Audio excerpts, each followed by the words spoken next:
ঘূর্ণিঝড় শক্তির প্রভাবে ধেয়ে আসছে বন্যা, ডুবে যেতে পারে বাংলাদেশের ৬ জেলা।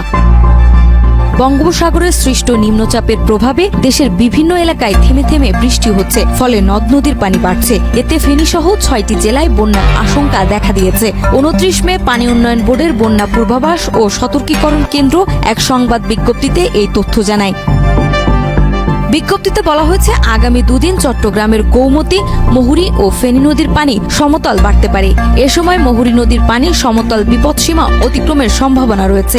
ফেনী জেলার মুহুরী নদী সংলগ্ন নিম্নাঞ্চলে বন্যা পরিস্থিতি সৃষ্টি হওয়ার ঝুঁকি রয়েছে। পরবর্তী একদিনে নদীর পানি সমতলে হ্রাস পেতে পারে।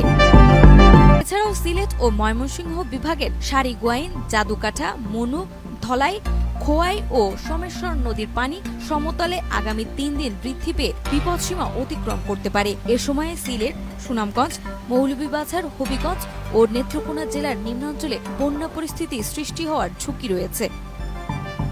রংপুর বিভাগের তিস্তা, ধরলা ও দুধকুমার নদীসমূহের মধ্যে সমতলে আগামী ৩ দিন পানি বাড়ার সম্ভাবনা রয়েছে। তিস্তা নদী সতর্ক সীমায় প্রবাহিত হতে পারে। আগামী ২ দিন পর্যন্ত বরিশাল, খুলনা ও চট্টগ্রাম বিভাগের উপকূলীয় নদীতে স্বাভাবিক অপেক্ষা অধিক উচ্চতায় জোয়ার পরিলক্ষিত হতে পারে।